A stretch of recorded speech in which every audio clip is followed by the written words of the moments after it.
저는 아들이 하나 있습니다. 이 아이는 여러 가지 이유로 학교에 적응하지 못했고, 그래서 늘 힘든 학교 생활을 했습니다.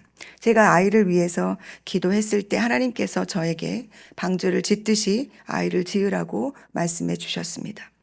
그래서 제가 그러면 방주를 어떻게 지어야 할까요? 라고 여쭈었을 때 하나님께서 저에게 나를 경외하듯이 지으라고 말씀해 주셨습니다. 그래서 저는 하나님을 경외하듯이 이 아이를 위해 기도하며 아이의 삶을 위해 기도했습니다. 그런데 작년에 저에게 이 아이를 위해 새로운 결정을 해야 할 일이 생겼고, 그 일을 결정함에 있어 제가 주님 앞에 작정하고 기도하는 중에 이런 마음을 주시는 겁니다. 방주를 지을 때 노아에게 방주의 크기를 알려주시고 안에 아주 자세하게 방주 안을 짓는 법을 정확하게 알려주셨는데, 왜 나는 이 아이를 키워가면서 하나님께 이 아이를 키우는 방법에 대해서 자세하게 묻지 않았는가 하는 질문이었습니다. 그러고 보면 못을 어디다 박아야 할지, 창문은 어느쯤에 내야 할지, 그리고 그 창의 크기는 얼마를 해야 할지를 제가 주님께 구체적으로 묻지 않았더라고요. 내가 할 수 있다고 생각했던 것이지요. 그러니 저는 방주를 짓듯이 아이를 지어가고 있었으나 향방 없이 내 마음대로 내 뜻대로 하고 있었던 것이었습니다. 하나님께서는 에베소서 2장 21절 22절에 그의 안에서 건물마다 서로 연결되어 주 안에서 성전으로 되어가고 너희도 성령 안에서 하나님이 거하실 처소가 되기 위하여 그리스도 예수 안에서 함께 지어져 가느니라 라고 우리가 우리의 성전됨과 지어져 감의 과정에 있는 존재라는 사실을 말씀하고 계십니다. 그러니 우리는 모두 성령 안에서 하나님께서 거하실 처소가 되기 위하여 함께 지어져 가는 존재들입니다. 그래서 오늘 우리가 읽은 이 성막에 대한 말씀은 성전으로 지어져 가는 우리가 돌아보아야 할 너무나 중요한 본문 말씀이 되는 거라고 생각합니다. 하나님께서 이스라엘 백성들에게 제단과 성막의 뜰을 어떻게 만들라고 말씀하시는 것은 이렇게 자세하게 그 규빗과 그 크기와 어떤 것으로 그 성막을 만들고 그 뜰을 제단해야 되는지에 대해서 말씀하시는 것은 성전으로 지어져 가는 우리도 이렇게 하나님의 인도하심과 섬세하심으로 지어져 가고 있다는 사실과 함께 우리가 얼마나 하나님의 관심과 은혜 아래 살아가고 있는 존재인지에 대해서 생각하게 합니다. 우리는 그리스도 예수 안에서 어느 것 하나 오차 없이 하나님의 말씀에 순종하며 교회로 지어져 가고 있는 존재들입니다. 이는 우리를 위함이 아닌 하나님의 영광을 위해 우리를 교회로 짓고 계신다는 사실이 놀라울 뿐입니다. 사랑하는 여러분, 그래서 우리가 성전으로 지어져 감에 있어 가장 중요한 것은 바로 하나님 앞에서 하나님의 말씀을 순종하며 살아가는 것이라는 사실을 잊지 말아야 할 것입니다. 만일 하나님께서 제단을 만드는 방법을 알려주신 대로 우리가 하고 있지 않는다면 그것은 불순종이며 나아가 하나님께서 받으실 만한 제단이 안 되기 때문입니다.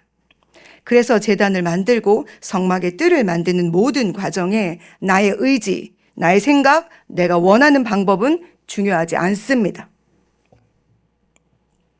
그러니 철저하게 하나님의 말씀을 따라 순종하는 삶이 하나님 안에 앞에서 지어져가는 성전으로 사는 우리가 보여야 할 바른 믿음의 자세라는 것이지요. 또한 예수 그리스도께서 십자가에 달려 죽으심으로 우리에게 주어진 새로운 신분은 바로 왕 같은 제사장들입니다. 그런 의미에서 오늘 저희가 읽은 본문 20에서 21절의 말씀은 왕 같은 제사장으로서 우리가 주의 깊게 들어야 할 말씀 중에 하나가 되기도 합니다. 마태복음 25장에는 10처녀 비유가 나옵니다.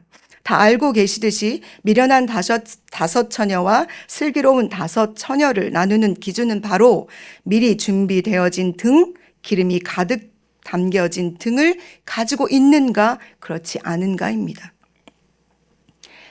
즉 25장 13절에 그런즉 깨어있으라 너희는 그날과 그때를 알지 못하느니라 라는 말씀으로 우리에게 혼인잔치에 들어가지 못하는 일이 등과 그 등에 기름을 채우는 일이 연관되어 있다고 말씀하고 계시는 것입니다. 이 비유를 앞서 말씀드린 20절과 21절의 말씀과 연결해서 살펴본다면 왕 같은 제사장들인 우리는 이 등불을 살펴 꺼지지 않도록 하는 일을 매우 중요한 사명으로 받아들이고 살아야 한다는 것입니다. 이 기름은 순수한 기름이어야 합니다. 거기에 어떠한 불순물이 섞여서는 안 됩니다. 그러니 이 기름이 순수한 기름인가, 그것을 내가 살펴볼 수 있는 영적인 눈도 가지고 있어야 하겠지요. 또한 이 기름을 담는 등불은 회막 안 증거계 앞 휘장 밖에서 저녁부터 아침까지 항상 여호와 앞에 있어야 합니다. 무슨 말입니까? 하나님께서 정하신 곳, 정해진 시간에 있어야 하는 것이 바로 이 등불이라는 사실입니다. 어떤 불순물도 섞이지 않은 기름, 순수한 기름으로 태워져야 하는 이 등불은 하나님 앞에 있어야 하며 하나님께서 원하시는 시간에 원하는 장소에 그곳에 있어야 한다는 것입니다.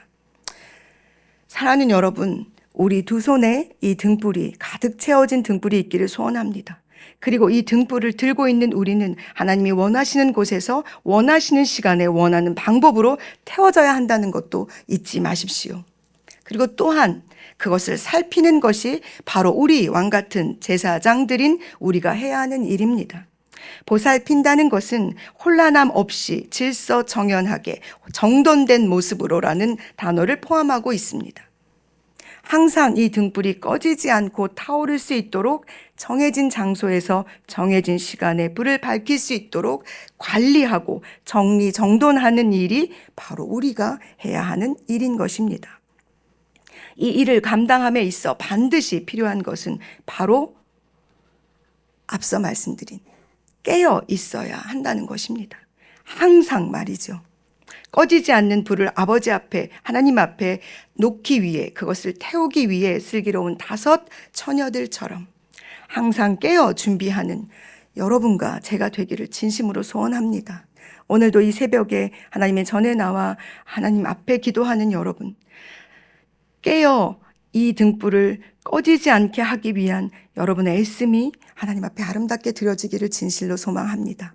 그 일이 우리의 불빛으로 다른 이들을 살리는 선한 일이기 때문에 그렇습니다. 함께 기도하시겠습니다.